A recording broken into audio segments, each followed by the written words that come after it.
de tierras con los conceptos que dejamos un poquito al aire con respecto a los factores al factor combinado.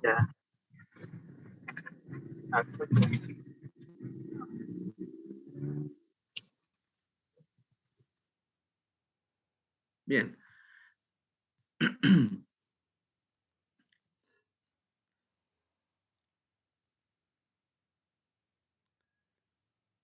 Ok.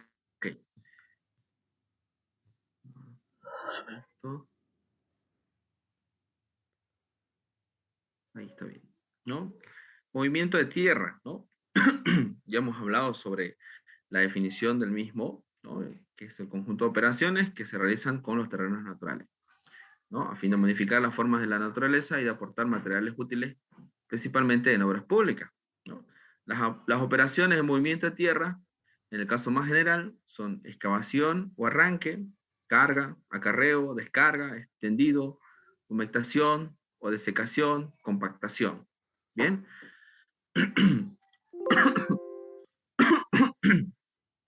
Y bueno, y las tareas combinadas para distintos ítems en los cuales nosotros vamos a realizar disposición de materiales, generalmente en el área de, de- de- de pavimentos y de carreteras, ¿no? Entonces, pero también en el área de la construcción, ¿no? Siempre hay excavación, arranque, limpieza, carga, acarreo, relleno, compactación, ¿no?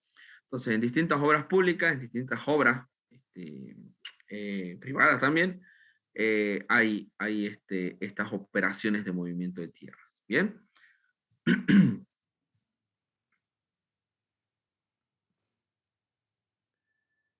Bien, la excavación, ¿no?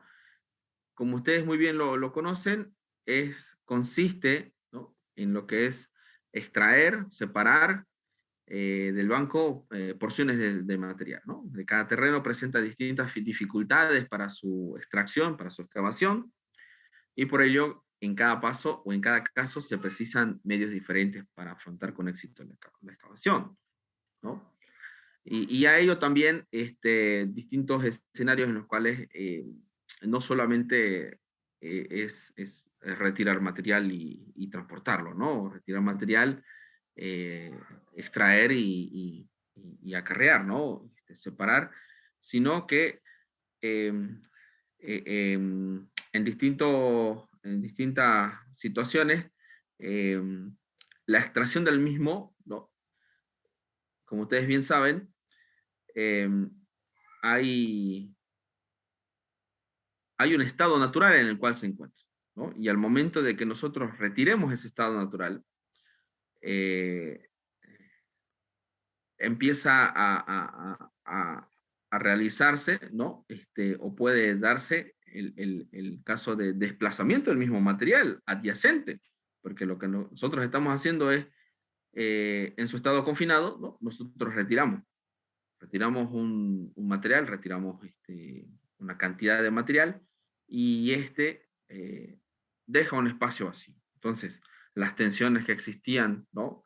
En su estado confinado ah, se ven alteradas. Entonces, ¿no? Si nosotros seguimos procediendo esa dinámica, esa tarea o esa acción, pues eh, el material, el terreno, ¿no? Adyacente, pues tendrá condiciones distintas y en las cuales pueden llegar a efectuarse desplazamientos del mismo, ¿no? Esto ya hablando, ¿no? En el campo, ¿no? De la construcción, ¿no? Del cual retiramos material para poder realizar las respectivas fundaciones, eh, etcétera, ¿no? Ahora, los productos de excavación se colocan, ¿no? En un medio de transporte mediante la operación de carga y una vez llegado a su destino, el material es depositado mediante la operación de descarga, ¿no? Esta puede hacerse sobre el propio terreno, tolvas dispuestas a tal efecto, y, eh, y con transporte, ¿no? De acuerdo con la función que va a desempeñar las construcciones hechas con los terrenos naturales, ¿no? Aportados, es indispensable un comportamiento mecánico adecuado una protección frente a la humedad, ¿no? Y otros aspectos como les iba señalando, dependiendo de que de que la acción que vayamos a realizar, este, em, si el caso fuera, ¿no? Retiro de material para posteriormente realizar una fundación, ¿no? Ah, en su estado confinado, pues necesitaremos realizar la intubación del material adhesente para que evitemos desplazamiento, ¿no? O si es de un banco de préstamo, también, ¿no? Este, observar que el material también propenso a desplazarse, ¿no? No vaya a comprometer eh, estructuras o, o, o equipamiento adyacente al mismo en el cual nosotros estemos realizando la excavación. Bien.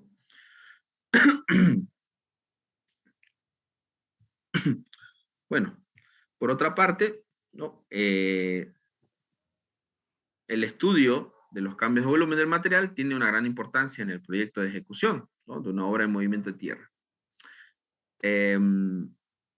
Tenemos nosotros las magnitudes geométricas, ¿no? Y todas las mediciones en cubitaciones de metro cúbico, ¿no?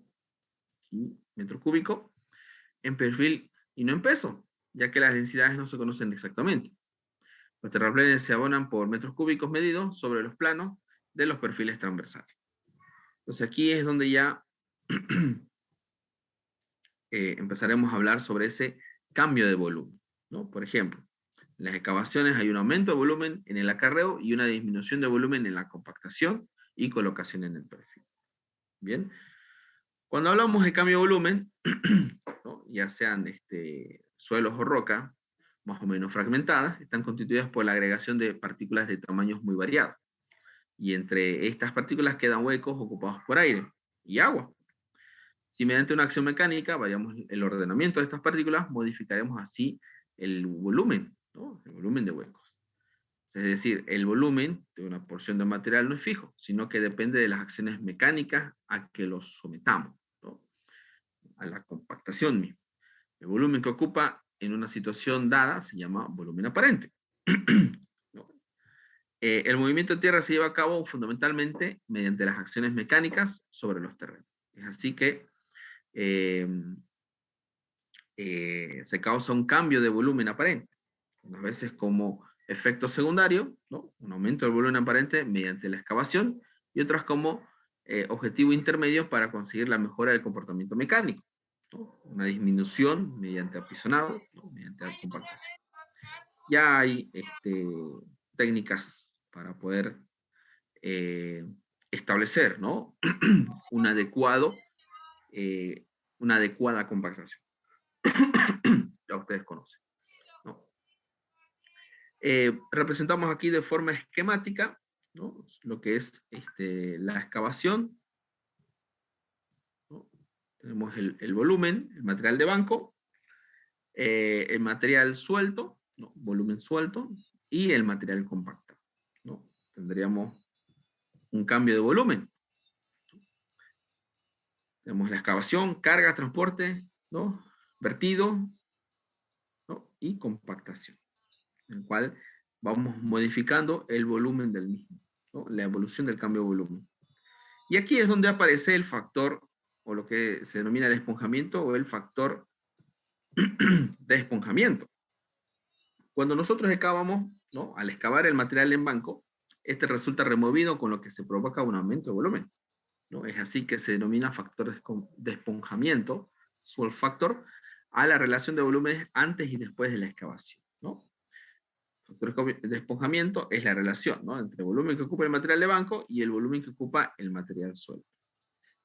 Esto es importante porque cuando nosotros realizamos la extracción del material, debemos estimar lo que es el volumen, en el cual vamos a requerir para el transporte, ¿no? En el cual en la extracción y en la deposición por medio de maquinaria, ¿no? Tendremos un volumen ahí distinto a la del, ¿no? Otra relación que se da es la que se conoce como porcentaje de esponjamiento, que es el incremento de volumen que experimenta el material respecto al que tenía en el banco, ¿no? Porcentaje de esponjamiento, ¿no? La diferencia entre el volumen de material suelto y la de material del banco, ¿no? De forma porcentual, ¿no? Seguidamente también presentamos o se presenta la ecuación en la cual se relacionan los volúmenes tanto en banco como suelto en porcentaje de esponjamiento. Podemos presentar aquí de acuerdo a bibliografía, una tablita sobre factores de esponjamiento, ¿no? De acuerdo a los distintos materiales, ¿no? El porcentaje y el factor, ¿no? Para tener una idea sobre el volumen que estos ocuparían después de su extracción, ¿no? Aquí tenemos, ¿no? Ahí está la fuente en la cual hemos tomado estos datos, ¿no? Son datos bibliográficos en las cuales nosotros podemos también determinarlos mediante laboratorio, ¿no? Un valor adecuado sería el obtenido por laboratorio. Después está la consolidación y compactación, ¿no? Las obras realizadas con tierras han de ser apisonadas o ser compactadas enérgicamente, ¿no? Empleamos energía mecánica, para conseguir un comportamiento mecánico, ¿no? Acorde con el uso al que están destinados, ¿no? Este proceso se conoce como la compactación y consolidación del material. La compactación ocasiona una disminución de volumen que debe tener en cuenta para calcular la cantidad de material necesaria para construir una obra de tierras de un determinado volumen. Entonces, denominamos este factor de consolidación a esa relación entre el volumen del material de banco y el volumen compactado, ¿no? Otra relación similar a la del esponjamiento, pero en este caso el porcentaje de consolidación, sería la diferencia entre esos dos volúmenes, el material compactado entre el material de banco y el material compactado, de forma porcentual, ¿no? Y de la misma forma, podemos tener la expresión en porcentaje de consolidación, ¿no? Con respecto al volumen del banco y el volumen de material ya compactado, ¿no? Hay que tomar un aspecto esencial en lo que se refiere a la compactación de terreno, es decir, cuando se compacta un material, existe una disminución de volumen en relación al volumen suelto, ¿no? Esta disminución de volumen se ve reflejada en la disminución de la altura del material, como vemos acá, ¿sí? Disponemos dentro de un área ya especificada, y lo que vemos alterado sería el espesor, la altura, ¿no? La altura de la disposición del material, ¿no?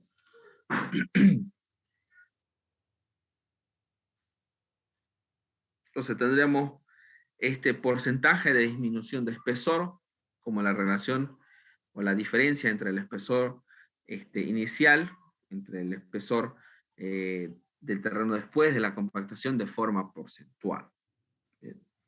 Entonces, la disminución de este espesor depende del tipo de material, del método de compactación, ¿no? Y otros factores que involucran este, eh, el método, ¿no? El método a realizarse, ¿no?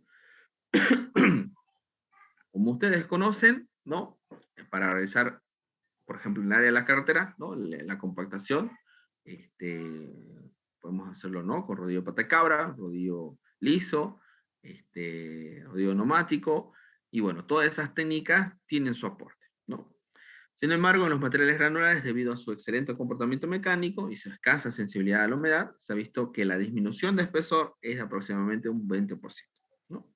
Para un caso general, ¿no? El espesor de disminución viene dado de esta forma, o de esta relación, de la forma porcentual, ¿no? Porcentaje de disminución del espesor, ¿no? 100 menos porcentaje, entre 100, multiplicado por el espesor inicial del terreno, y tendríamos el espesor del terreno después de la compactación.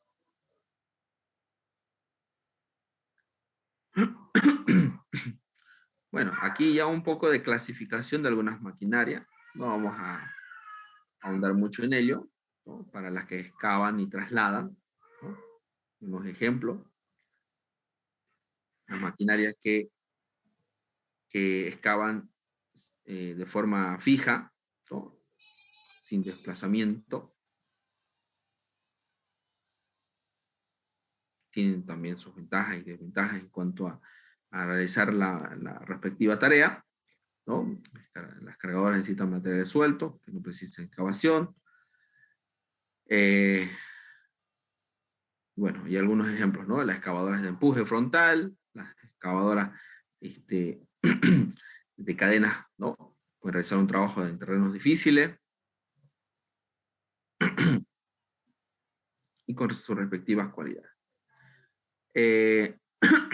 Algunos tipos de maquinarias y su aplicación, ¿no? Por ejemplo, tractor oruga, arranque y extendido, la retroexcavadora, arranque y carga, la traila, ¿no? Corte, descarga, acarreo, descarga y extendido, cargadora, ¿no? Hace una carga, un complemento de un equipo, un motoniveladora, un extendido, una nivelación, ¿no? Mantenimiento, ¿no? Para terrenos, ¿no? En los cuales disponemos material granular, ¿no? Un ripiado, ¿no? Un extendido en capa base, etcétera, ¿no? Ahora, este es uno de los factores que vamos a hablar, los factores que influyen en el rendimiento. Ven que hablamos de un factor combinado, y entre ellos hablamos de un factor de eficiencia. Entonces, la eficiencia horaria, ¿no? Se denomina a la producción óptima, a la mejor producción alcanzable trabajando los 60 minutos de cada hora. En la práctica, ¿no? Se trabaja, ¿no? Entre un promedio de 45 o 50 minutos por hora, por lo que en lo más adelante lo denominaremos factor de eficiencia, que es el que estuvimos trabajando, ¿no? Factor combinado, factor de eficiencia por factor de operación, factor de esponjamiento, ¿no? Ya hablamos del factor de esponjamiento, ahora hablemos del factor de eficiencia. Y la eficiencia horaria viene dado por esta relación, ¿no? Es la relación del tiempo trabajado entre el tiempo eh, el tiempo trabajado entre los 60 minutos o el tiempo, se fue la palabra que es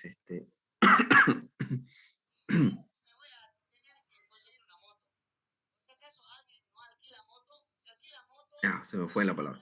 Pero es el tiempo que trabajamos entre la unidad, entre el tiempo estándar, ¿no? En este caso sería los 60 minutos por hora, ¿no?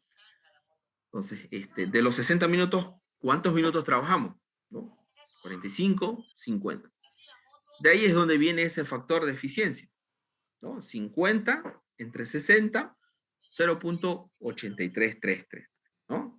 Entonces, si fuesen 45, ¿no? Sería un factor de eficiencia más bajo, ¿no? Entonces, los factores de los que depende este factor de eficiencia está en función de las condiciones que tiene la obra y a la organización que ésta tenga. Entonces, no es nomás decir, trabajamos 45 o 50 minutos, ¿no? Entonces, ¿por qué no trabajamos los 60 minutos? ¿O por qué no trabajamos 30 minutos de los 60?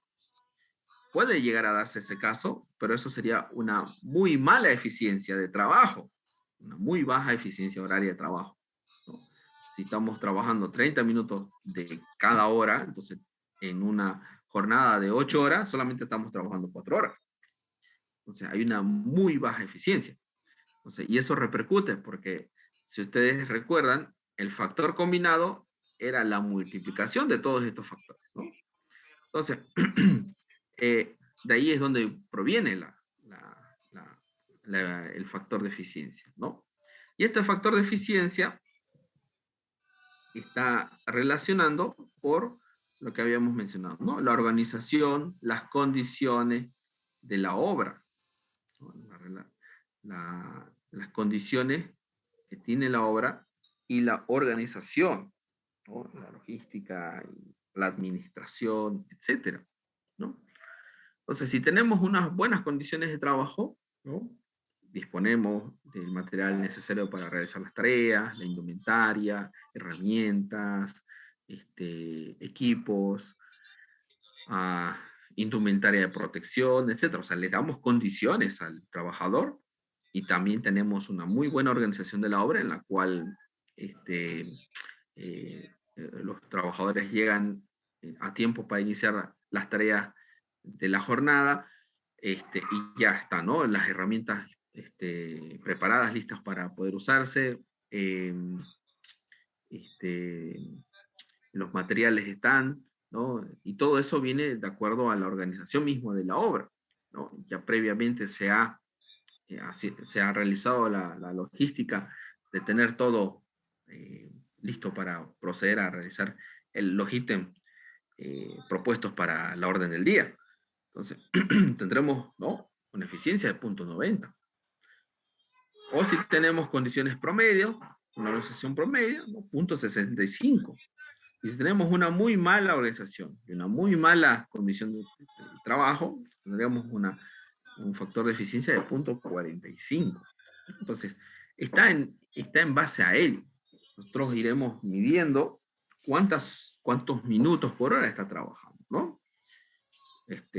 Hay, ¿no?, de trabajo. Entonces, ese es el factor de eficiencia, ¿no? Para fines académicos, para fines de ejemplo, ¿no?, estaremos tomando ese factor de eficiencia de 50 minutos por 60 minutos, ¿no? 50 minutos de trabajo cada 60 minutos de tiempo estándar, ¿no? Entonces, ese es el factor de eficiencia. Y estas condiciones de trabajo, ¿no?, en la realización de la obra, es un factor muy importante en el rendimiento tanto de la maquinaria, y se puede dividir de la siguiente manera. Por ejemplo, la naturaleza, disposición y grado de humedad del terreno. Los materiales en estado seco tienen un volumen aparente, que es el que ocupa, ¿no?, la capacidad de la máquina, ¿no? Pero cuando el material se presenta en estado húmedo, tiene una adherencia, ¿no?, que hace aumentar la capacidad, pero si la humedad es excesiva, la capacidad no aumenta. Por ejemplo, en el caso de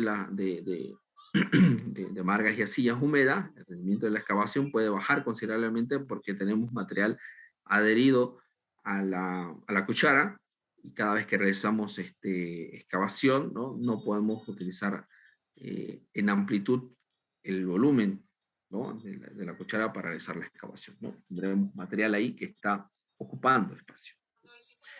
Pendientes y estados de terreno, ¿no?, y el estado de los terrenos, ¿no?, que puedan dificultar, ¿no?, el rendimiento de las mismas maquinarias. Las potencias, los tiempos, la capacidad misma, tendremos que irlas disminuyendo, porque si tenemos pendientes considerables, no vamos a llevar el transporte de carga, ¿no?, en su tope máximo. Entonces tendremos que reducir carga, y eso amplifica el número de viajes. Entonces reducimos rendimiento, ¿no? La misma potencia, ¿no? Entonces, los tiempos, ¿no? La climatología también afecta en los rendimientos de maquinaria, ¿no? No solo las interrupciones, sino también las condiciones en las cuales se van a desarrollar el transporte, ¿no? Y otros factores que tenemos que tomar en cuenta, ¿no? La experiencia del operador, ¿no? El factor de operación, ¿no? Otro de los factores que tiene influencia en el rendimiento de las maquinarias es el ciclo de trabajo, que se define como esa serie de operaciones que repetimos una y otra vez para llevar a cabo dicho trabajo, ¿no? Es decir, todo el tiempo, o el tiempo que será invertido en realizar la serie de trabajos, o la serie de acciones hasta volver a la posición inicial del ciclo, ¿no? Entonces, y todo eso lo vimos, ¿no?, específicamente en cada una de las maquinarias que hemos puesto en ejemplo, ¿no? Los tiempos para completar un ciclo, ¿no? En general, en una maquinaria, ¿no?, el tiempo de un ciclo de trabajo es el tiempo total invertido por una máquina en cargar, trasladarse, hacer sus giros, hacer su cambio de marcha, hacer la descarga, ¿no? Y el- este, todos los tiempos, ¿no?, para poder posicionarse y volver a realizar la misma tarea, ¿no? La suma de todos esos tiempos, ¿no?, que está rondando entre los minutos, ¿no? la suma de todos los tiempos empleados en cada una de las operaciones por separado, ¿no? Determina el tiempo del ciclo, ¿no? ¿Cuántos ciclos realizaría en una hora, ¿no? Entonces, esos son los aspectos que nos faltaba ver para, ¿no? Y bueno, ya hablamos un poquito más de los tiempos del tiempo fijo y el tiempo variable. Por ejemplo, ¿no? Hablamos de tiempo fijo y tiempo variable en algunas maquinarias.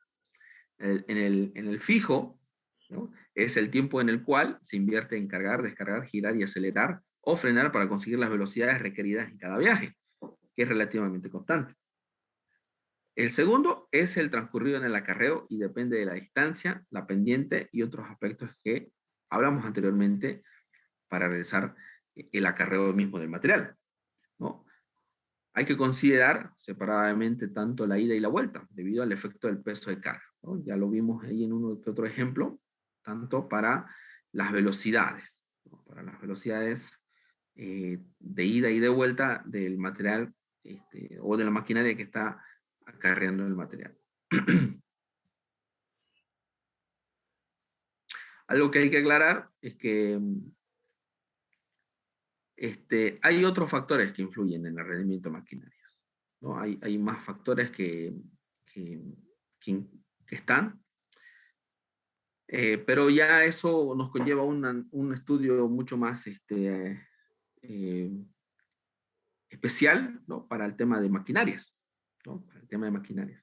Pero para fines de esta materia, para fines académicos y de cálculo, vamos a considerar estos tres, ¿no? El factor de eficiencia, el factor de operación y el factor de esponjamiento, ¿no? Como los factores que, en cierta forma, serían los más, este, um, se podría decir, ¿no? Los más principales, ¿no? Hay otros factores más que influyen en esto. Bien, continuemos. Esto lo voy a subir a la plataforma, no se preocupen.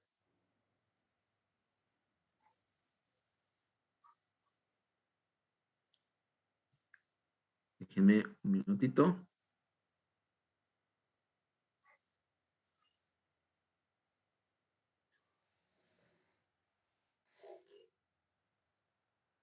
Alguien puso al señor White.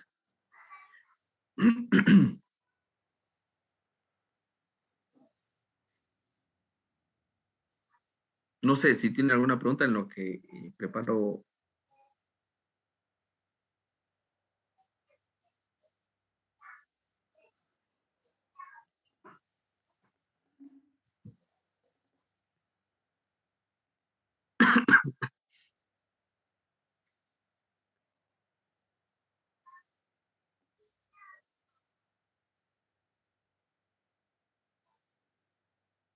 ¿Sí? ¿No hay alguna consulta?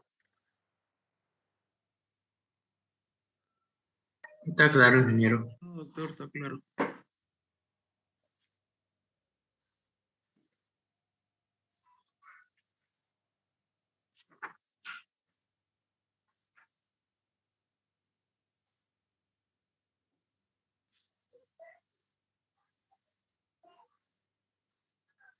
Por ejemplo, queremos, eh, tenemos, ¿no? Un volumen de 300 metros cúbicos de material a transportar, ¿no? Unos 4 kilómetros de distancia. Elabore el precio unitario de transporte de carga de material.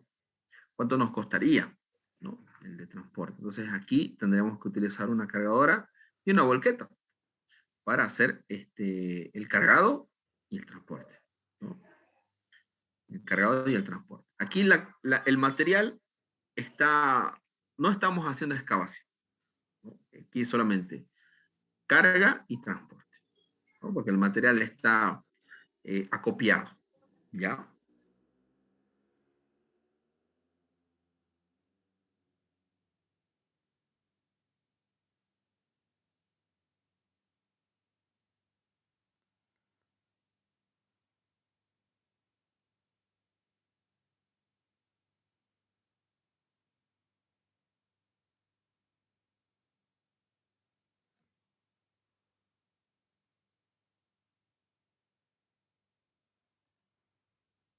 hay neumáticos, ¿no?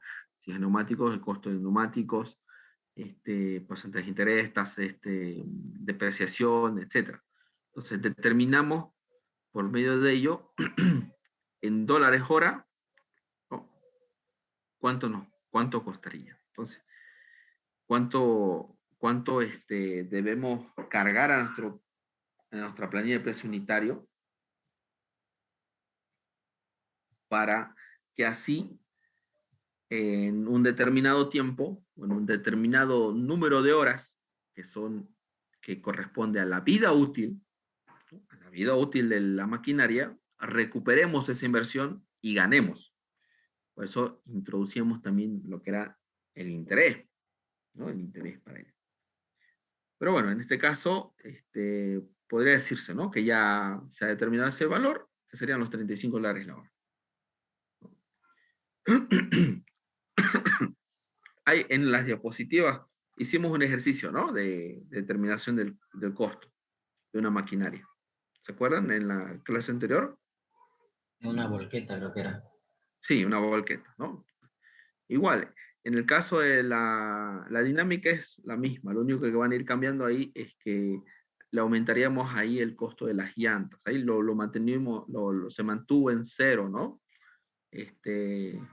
Ahí tendríamos que sumarle y hacer el mismo procedimiento. Hacemos el mismo procedimiento y determinamos, ¿no? ¿Cuánto, ¿no? Voy a cargar a mi planilla de precio unitario para que así esa maquinaria que acabo de comprar recupero y gane también, porque le estoy poniendo a trabajar también. Entonces, eh, generalmente, si yo alquilo una maquinaria para realizar ciertas tareas en mi obra, estaría costándome un poquito más de lo que yo estaría invirtiendo, o mucho más, dependiendo de, ¿no? Entonces, porque en sí, el que me está alquilando ya ha fijado un precio para ganar dinero, ¿no? Él, la persona que me está alquilando una maquinaria, va a recuperar su inversión y va a ganar también. Entonces, yo estoy pagando eso. Entonces, si yo adquiero una maquinaria, es para que también esas utilidades yo también las gane por medio de la maquinaria. Bien, tanto el operador tendrá ¿no? un sueldo de $500 mes, el ayudante de $200 mes, ¿no? La volqueta para realizar el transporte tendrá una capacidad de 5 metros cúbicos, ¿no? Una distancia de 3 kilómetros, realizará el transporte, la velocidad de trabajo sería 18 kilómetros por hora, tiempo fijo 3 minutos, el operador $450 mes, el ayudante de $200 mes, ¿no? Y un precio en la volqueta de $30 hora. Bien. Entonces, debemos determinar los rendimientos. El rendimiento de la cargada frontal y el rendimiento de la volqueta, ¿no? El rendimiento de la cargada frontal, ¿no?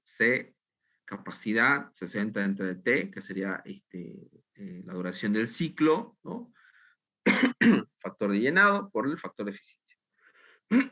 Me da 79.97 metros cúbicos hora. El rendimiento de la volqueta, ¿no? Ya hemos establecido una ecuación, ¿no? En clase anterior, y reemplazamos, ¿no? 60 por la velocidad, entre 120 por la distancia, más el tiempo fijo por la velocidad, ¿no? Multiplicado por la capacidad y multiplicado por el factor de eficiencia. Ya, ahí está el factor de eficiencia que acabamos de hablar, ¿no? ¿Cuántos minutos trabaja en 60 minutos, ¿no? El tiempo de referencia, ese tiempo de referencia, ¿no? ¿Cuánto tiempo trabaja con respecto al tiempo de referencia, ¿no? El tiempo de referencia son los 60 minutos, que es una hora. Bien, y obtenemos que el rendimiento de la volqueta es 8,42 metros cúbicos hora. Bien, tenemos los dos rendimientos, pero la planilla de precio unitario para esta actividad, por ejemplo, para carga y transporte, o material lunar, uno es en metros cúbicos, vamos a poner en dólares. Entonces, materiales, ninguno, ¿no? Porque lo único que estamos haciendo es carga y transporte. Carga y transporte.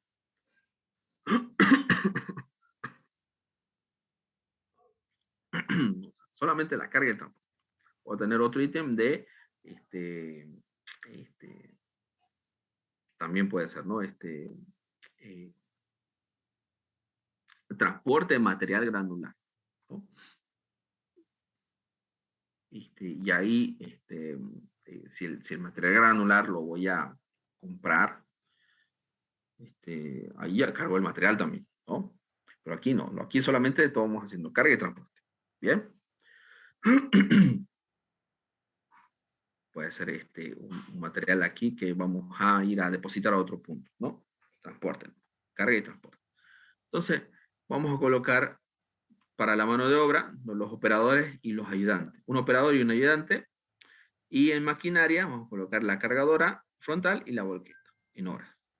Pero como la planilla está para 1 metro cúbico, entonces lo que yo tengo acá de rendimiento son 79,97 metros cúbicos para 1 hora. Entonces, debo hacer una regla de 3 simple para determinar 1 metro cúbico, cuántas horas será. Lo mismo para la volqueta. Entonces aquí tenemos, ¿no? 79,97 metros cúbicos en 1 hora, 1 metro cúbico, ¿cuántas horas será? Y aquí me dará 0.0125 horas por metro cúbico. Y para la volqueta, 0.12 horas por metro cúbico. Bien. Entonces, este valor, que es horas por metro cúbico, es el que colocamos aquí.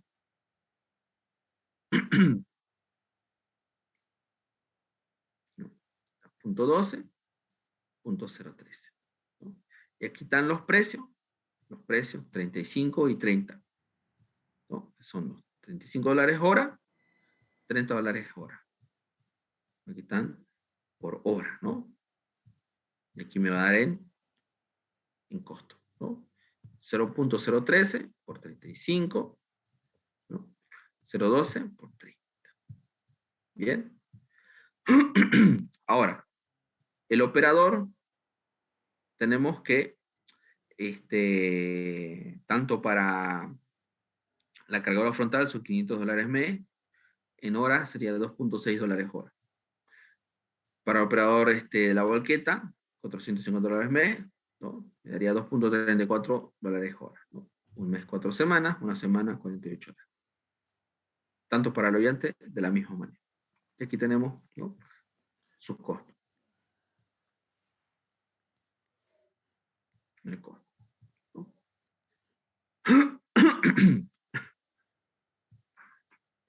Bien. Ahora, ¿cómo determinamos los rendimientos? Los rendimientos para la mano de obra. Aquí vamos a pasarnos a esta partecita.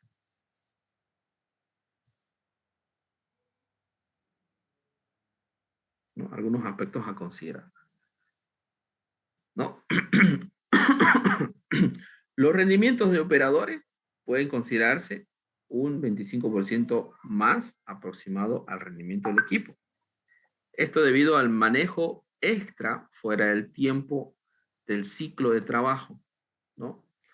Este porcentaje lo vamos a manejar como fines académicos, ¿no? Más o menos está en ese rango, el 25%. ¿Qué conlleva ese 25%? ¿Qué conlleva ese análisis? Conlleva, pues, el tiempo, ¿no?, que opera en trasladar la maquinaria dentro de la obra, ¿no? Porque la maquinaria no está, no está fijada ahí, listo para hacer el levantamiento del material granular, ¿no? Entonces, está en un hangar o está en una ubicación donde, donde está, donde no entorpezca mientras se realizan las distintas tareas de la obra, ¿no? Entonces, está estacionado, ¿no?, o estará a una distancia en la cual, junto con las demás maquinarias, ¿no?, aguardando para realizar su respectiva tarea. Entonces, ese tiempo que el operador va por la maquinaria, enciende la maquinaria, espera su tiempo prudente para poder realizar, para poder situarse aquí, porque no es nomás utilizar, si está un tiempo considerable sin trabajar la maquinaria, ¿no? Se enciende y se realizan algunas maniobras, se calienta el motor, como quien diría, ¿no? De forma coloquial, realiza algunas que otras maniobras, ¿no? Y una vez pasarán ahí un par de minutos y posteriormente va y se sitúa, ¿no? Entonces, ese tiempo, ¿no? Es ese porcentaje que estamos hablando, ¿no? ¿Se entiende ese concepto, no? Entonces, aquí, de acuerdo al rendimiento de la maquinaria, estaríamos multiplicando por 1.25, por así decirlo, ¿no? Multiplicamos por 1.25, daríamos un 25% más de tiempo por esas acciones, por ese tiempo más, ¿no? Que el operador va a estar trabajando, ¿no? Entonces, en la cargadora frontal, de ahí obtenemos el rendimiento, ¿no? También para los respectivos ayudantes. Entonces, el de la cargadora frontal como el ayudante de la cargadora frontal tendrá el mismo rendimiento, ¿no? Lo mismo que el de la volqueta con el ayudante de volqueta. Los precios, pues ya habíamos establecido, ¿no? Que serían los pagos que se realizan por hora para cada uno de ellos. Hacemos la multiplicación, sacamos el subtotal, cargas sociales, IVA, ¿no? Y total de la mano de obra, ¿no? Nuevamente, este valor del IVA representa el 13% de 0.89. 0.12 representa el 13% de 0.89. ¿Bien? Y determinamos, ¿no? En gastos generales, utilidad, impuestos, ¿no? Y el total de precio unitario. Ahora, sacamos el total de precio unitario. Y aquí otra pregunta, ¿no? ¿Cuánto costará los 300 metros cúbicos para hacer, tengo 300 metros cúbicos de material granular, ¿cuánto me costará? Entonces, 300 metros cúbicos, el precio unitario es dólares por metro cúbico, ¿ya? Entonces, me da 6,48, ¿no? Entonces, multiplico, metros cúbicos se van y me quedarían dólares. 1.944 dólares para transportar, solo, ¿no? Cargar y transportar. ¿Bien? 1.900 dólares. 300 metros cúbicos de material, ¿no? Puede ser material granular o material natural también, ¿no? Carga y transporte. Si es otro tipo de material, ¿no? Aquí el factor de llenado es el que se verá alterado. ¿Bien? Muy bien.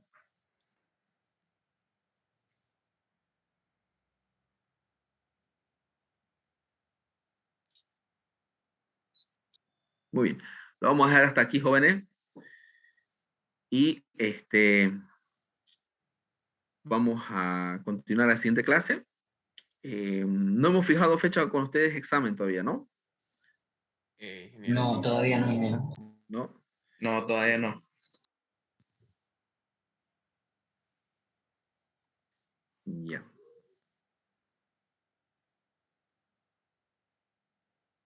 Bien. Entonces vamos a poner el día, nuestro primer parcial,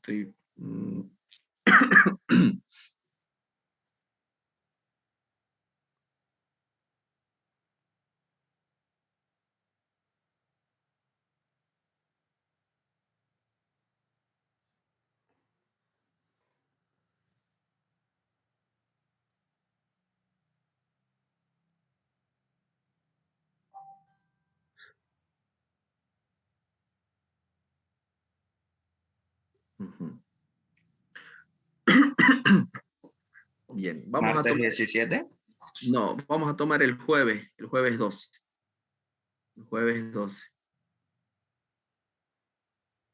Jueves 12, nuestro primer parcial. Y el día martes, bueno, el jueves 12 hasta lo que hemos avanzado ahora. Bien. El día martes,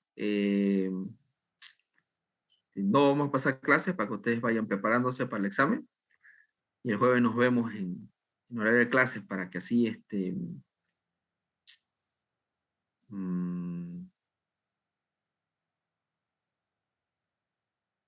¿El examen va a ser virtual? no, va a ser presencial. Presencial. Ah, en el grupo va a avisar, ¿no ve? Aula y módulo. Tenemos aula. Tenemos aula. Ya, el día martes,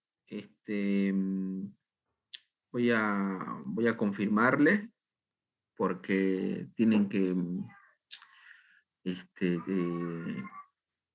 tiene que haber encargados, ¿no? De los módulos que estén ahí para que nos puedan dar la llave para los exámenes.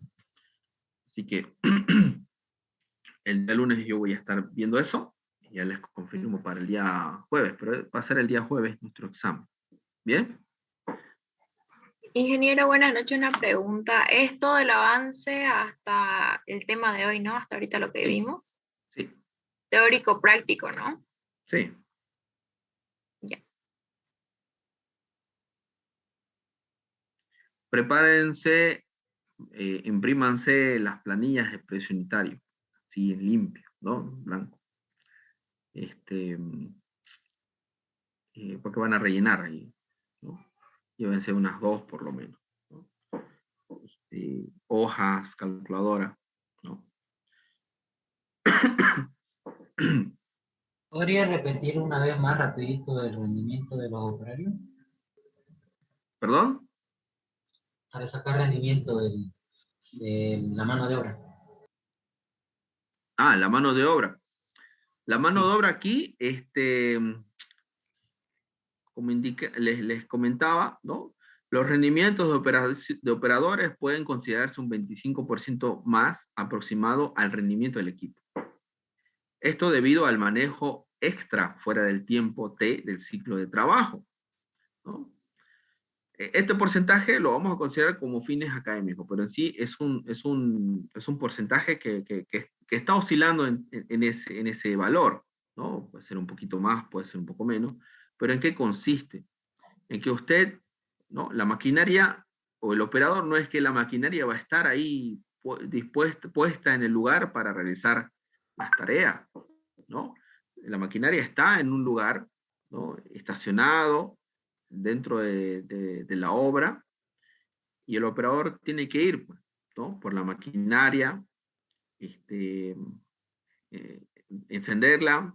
Si la maquinaria ha estado mucho tiempo sin trabajar, ¿no? Unos días, entonces tiene que encenderla y darse su tiempo, ¿no? Hasta que, como quien diría, ¿no? Calentar un poquito los motores, ¿no? Hacer algunas maniobras, ¿no? Para que no haya ningún, ¿no? Algo que pueda suscitarse por la inactividad de la maquinaria o que haya pasado algo y nadie dijo nada y tal vez alguna manguera hidráulica, algo, ¿no? Una marcha, qué sé yo. Entonces hace el operador algunas pequeñas maniobras, ¿no? Y bueno, ya observa que todo está bien, ¿no? Hace su pequeña inspección rápida, ¿no? Se toma unos minutos ahí, y entonces recién va al lugar para realizar, ¿no? La carga del material. Muy bien. O sea, realizar el Entonces, trabajo. Ese numéricamente tiempo, es el 25% del rendimiento del equipo. exactamente, ¿no? Ya, Por eso, pero no es pues un tiempo fijo, porque ustedes le van a claro. meter 25% de toda su vida, no No, claro. es un Lo estimado. decía porque en obra es bien variable, eso no hay que medirlo ahí para más o Exactamente, menos saber. Sí. exactamente. Ustedes ahí mismo en obra, durante la obra, eh, vayan midiendo, ¿no? Tómense su tiempito, pregúntenle, ¿no? ¿Cuánto tiempo usted tarda no solamente en encender, está ahí, ¿no? Hace su pequeña inspección el operador, no es que se sube y se pone a manejar, hace su inspección. No haya sido que algún otro operador o algo haya pasado, ¿no? O incluso antes de subir a la maquinaria, le da una vuelta, ¿no? Le da una vuelta, observa que no hay una piedra ahí que se haya incrustado ahí o algo, ¿no? Retira, puede ser que haya una rama que se haya atravesado ahí, una madera, qué sé yo, ¿no? Hace su pequeña inspección, o hace su inspección, y se sube, enciende, hace unas maniobras, ¿no? ¿Y cuánto más o menos tarda ahí, ¿no? Cada operador tiene su rutina. Puede ser que exista también algún operador que no lo realice, ¿no? Entonces, ¿qué ocurre cuando hay algo y uno empieza a trabajar con la maquinaria rápidamente? Entonces, le resta lo que es la vida útil, ¿no? Entonces, eh, siempre es bueno darle, ¿no? Una pequeña inspección. Y si ha estado mucho tiempo sin utilizarse, unos cuantos días, ¿no? Entonces, hay que ver, ¿no? O ya está pronto a hacer un cambio de aceite, entonces ya hay que revisarlo, ¿no? Esa es su pequeña inspección. Es ese tiempo que se tarda, ¿no?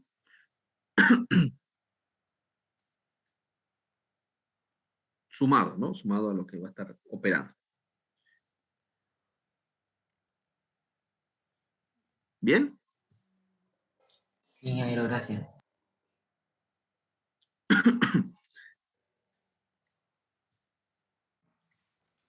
Aquí usamos porcentajes, valores que están, ¿no?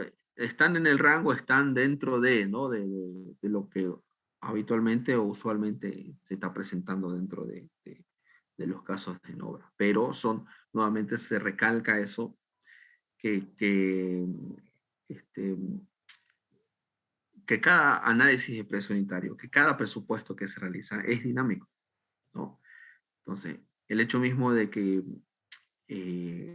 distintas formas de poder realizar la tarea o aspectos que se agregan al realizar la misma tarea, tienen que ser considerados, ¿no? ¿Afectará? Sí, afecta. Afecta incluso tanto en el rendimiento como en el costo, ¿no? Porque el mismo hecho de que ustedes vayan a realizar una inversión, ¿no? Puede ser que eh, sacan un interés muy bajo, ¿no? Este año por incentivo de la reactivación o algún beneficio, ¿no? El interés para el crédito es mucho más bajo que el que habitualmente se trabaja o se utiliza dentro de un crédito. Entonces, si ustedes utilizan ese interés y el costo se les reduce, entonces eh, tienen más amplitud para tener una mejor utilidad. Entonces, hay varios elementos que pueden ir modificándose cada vez que uno va realizando un análisis presunitario. Y eso sumado, ¿no? También a la apreciación de los rendimientos, al cálculo de los rendimientos, a la forma que va a realizarse las mismas tareas, la logística. Por ejemplo, aquí en este ejemplo de acarreo de material, ¿no? eh, que es eh, que el mismo, ¿no? Eh, podríamos modificar el tipo de material, o en este caso, sumar lo que es la excavación. Y al momento de realizar el análisis precio unitario, si incluimos la excavación, ¿no? Entonces, lo podremos utilizar en alguna otra, el mismo precio unitario en alguna otra, en algún otro trabajo, ¿no? O específicamente en ello. Entonces son aspectos que les comentaba anteriormente, que esa es la dinámica del análisis precio unitario, ¿no? Toda la ejecución de un ítem, ¿no? Conlleva un conjunto de precio unitario para poder realizar esa tarea, ¿no? Entonces, podemos hacer un precio unitario solamente de carga y transporte, ¿no? O también podríamos hacer uno de excavación, carga y transporte, ¿no?